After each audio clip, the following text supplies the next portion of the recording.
एक आदमी, अब यकीन करेंगे, 1000 बीघा जमीन का मालिक। भाई कितने का? 1000। देखिए मेरा बचपना था, और उन्हें 9-10 साल की उम्र होगी, बचपना था। 1000 बीघा जमीन का मालिक, सेठ था, सेठ। और उसका कारोबार जानते हैं क्या था? सूद का कारोबार था। लोगों को सूद देता था। और कुर्बान जाओ, नाखून काट रहा था बैठकर, नाखून काट रहा था, उंगली की नाखून, ब्लेड से काटते हैं नाखून काट रहा था। वो थोड़ा सा ना नाखून ज्यादा कट गया तो खून निकला। वैसे भी निकलता ही है, लोग आया गाय कर देते हैं, छूटे जाओ। नाखून काटा, थोड़ा सा कट गया, ये भी छोड़ दिया। 1 घंटा गुजरा कि उंगली फूलना शुरू हो गई। वो उंगली फूल गई, अरे बहुत फूल गई। और दर्द इतना कि बेचे। वो मेडिकल गया, दवाई लिया, आराम नहीं, अफाका नहीं। रात गुजरी, ये उंगली इतनी फूल गई, भागा पूर्णिया गया, डॉक्टर को देखा। डॉक्टर बोला कि ये उंगली को काटना होगा, ये उंगली को काटना होगा, इन्फेक्शन फैल गया। बोला जल्दी काटो। उंगली यहां से कट, पट्टी उट्टी बांध दिया, घर आया। दर्द में आराम नहीं है, सुकून नहीं है, ना रात को सो ना पाता, ना खा पाता है, परेशान है। ये दर्द बढ़ता चला जा रहा है, घाव बढ़ता जा रहा है। फिर घबराया, पूर्णिया गया, डॉक्टरों ने चेकअप किया, बोला इन्फेक्शन बहुत बढ़ गया है, यहां से हाथ काटना पड़ेगा। बोला जल्दी काटो, चैन नहीं है, जल्दी काटो। मारा छुरी, काटा। पट्टी उट्टी करके घर आया। 15 दिन लोग आराम नहीं मिला। बोला किसी ने मशवरा दिया, पटना जाओ। पटना डॉक्टर को दिखाया। डॉक्टरों ने कहा कि यहां से हाथ, इन्फेक्शन फैल गया है, यहां से हाथ काटना पड़ेगा।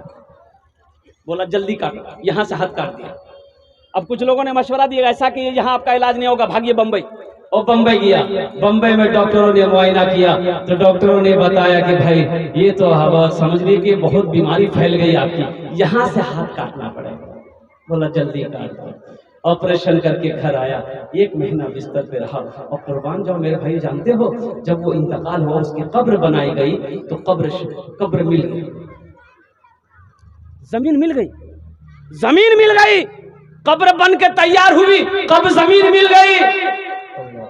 आलिमों से मशवरा लेने गया, एक अल्लाह वाले थे, उन्होंने कहा कि सुनो, हो जिस जगह गड्ढा खोद कर उसको दफन कर दो, कोई गड्ढा खोद के उसको दफन कर दो, इसलिए कि सारी दुनिया में कब्र बनाओगे, उसकी कब्र नहीं बनेगी, इसलिए कि जमीन भी नहीं चाहती कि इसका जिस्म मेरे अंदर आए। जमीन भी नहीं चाहती है कि इसका जिस्म मेरे अंदर आए। इसलिए मेरे बच्चों, मौलाना रूमी रहमतुल्लाह अलैह फरमाते हैं, जिसकी जिंदगी अच्छी होगी उसकी मौत अच्छी होगी, जिसकी जिंदगी बुरी होगी उसकी मौत बुरी होगी। वहां के लिए जियो, ये जिंदगी तो जैसी गुजरनी गुजर जाएगी, जैसी गुजरनी। ये आप बिरयानी खाओ, आप बिरयानी बैठ कर खाओ, एक आदमी सूखी रोटी खाएगा, आपका भी पेट भरेगा, उसका भी पेट भरेगा, आपका भी वक्त गुजर जाएगा, इसका भी वक्त गुजर जाएगा। लेकिन सूखी रोटी हुआ जो खाया है, इसका हिसाब नहीं है। तुमने जो बिरयानी खाया है, इसका हिसाब अल्लाह को देना हो। तो मेरे भाइयों, वहां की तैयारी करोगे मेरे भाई इंशाल्लाह करोगे, इंशाल्लाह। इबादत करो तुम सदा अपने रब की, ये दुनिया किसी की हुई है न होगी। इबादत करो तुम सदा अपने रब की, ये दुनिया किसी की हुई है न होगी।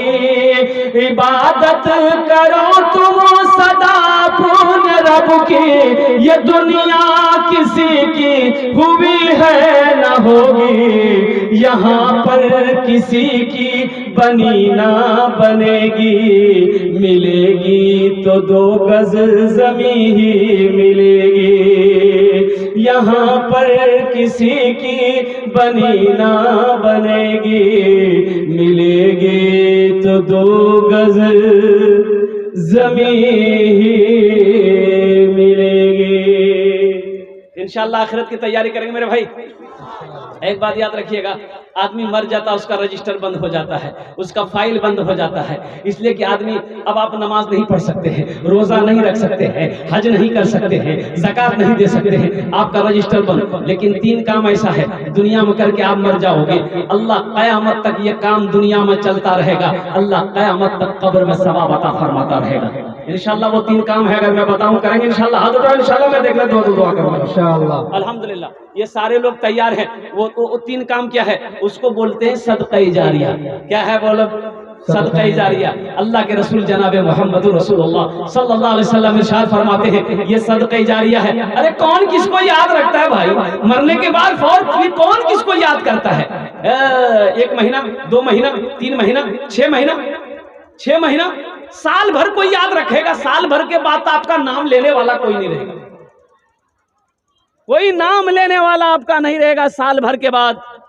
ये दुनिया की हकीकत है, ये दुनिया की हकीकत है, ये दुनिया की सच्चाई है। इतनी बड़ी जालिम दुनिया है। इसलिए मेरे भाइयों कुछ ऐसा अमल करो, कुछ ऐसा काम करो कि रहती जिंदगी कर लो, अल्लाह क़यामत तक कब्र में सवाब अता फरमाता रहेगा। बेटा याद करे या ना करे, बीवी याद करे या ना करे, भाई याद करे या ना करे, गम नहीं है। हम दुनिया में ऐसा काम करके आए हैं कि अल्लाह क़यामत तक कब्र में सवाब अता फरमाता है। सदक़े जारिया है।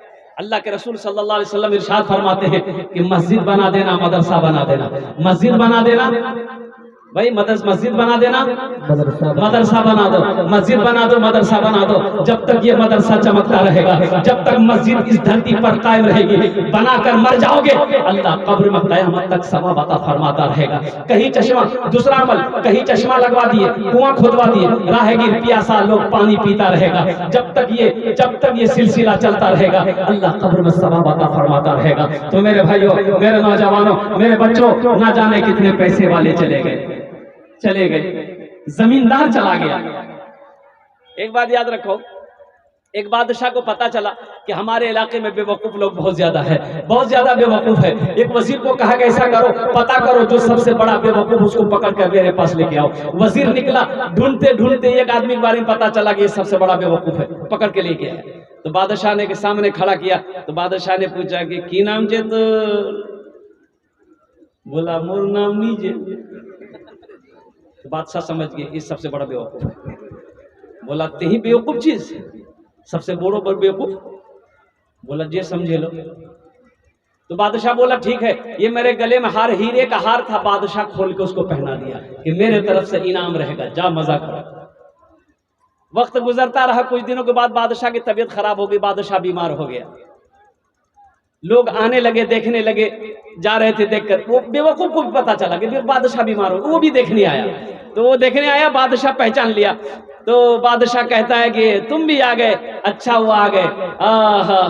अब मैं इस दुनिया को छोड़कर उस दुनिया में जा रहा हूँ जहां जाने के बाद फिर लौट कर नहीं आऊंगा। तो ये बेवकूफ कहता कौन दुनिया,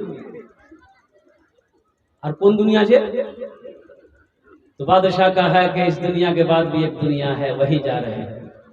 तो बेवकूफ ने कहा कि अकेले जा रहे हैं, कोई जा रहा कि नहीं साथ में? बोला नहीं बाबू, वहाँ कोई किसी का साथ में नहीं जाता है, अकेले जाना पड़ता है। तो फिर बेवकूफ ने कहा कि वहां जाइएगा तो कब आइएगा? बोला नहीं रे, छान जवार बात थी, वो स्वार इजाजत नीचे। तो बेवकूफ ने कहा कि वहां जाइएगा, नहीं आइएगा, वहीं रहिएगा, तो वजीर, सिपाही, नौकर चाकर भेजे? तो बादशाह ने कहा कि नहीं भेजे। तो फिर बेवकूफ ने कहा कि आप यहाँ मखमल के बिछोने पे सो रहे हैं, पलंग पे सो रहे हैं, वहां बिछोना लगाए, पलंग भेजे? बोला नहीं भेजे। तो फिर ये बेवकूफ ने कहा कि यहाँ आप महल में है, वहां महल बनाए, वहां घर बनाए? तो बादशाह ने कहा कि नहीं बाबू, हम वहां घर नहीं बना पाए, महल नहीं बना पाए। तो ये बेवकूफ ने अपने गले से वो हीरे का हार खोला और बादशाह को पहना दिया। बोला हमसे बड़का बेवकूफ तो आप, हमसे बड़ा बेवकूफ तो आप हैं कि जाना है, वहां जाना है, जहां जाने के बाद लौट कर नहीं आना है, वहां का कोई इंतजाम नहीं किया। वहां का कोई इंतजाम नहीं किया, ना बिस्तर का इंतजाम किया, ना रहने का इंतजाम किया, ना महल का इंतजाम किया, ना घर का इंतजाम किया। तो बेवकूफ हम हुए कि आप हुए। जारो कतार बादशाह रोने लगा। बादशाह उठकर खड़ा हुआ, सीने से लगाया कि तुम्हें किसने, कौन कहता है कि तुम बेवकूफ, कौन कहता है कि तुम बेवकूफ?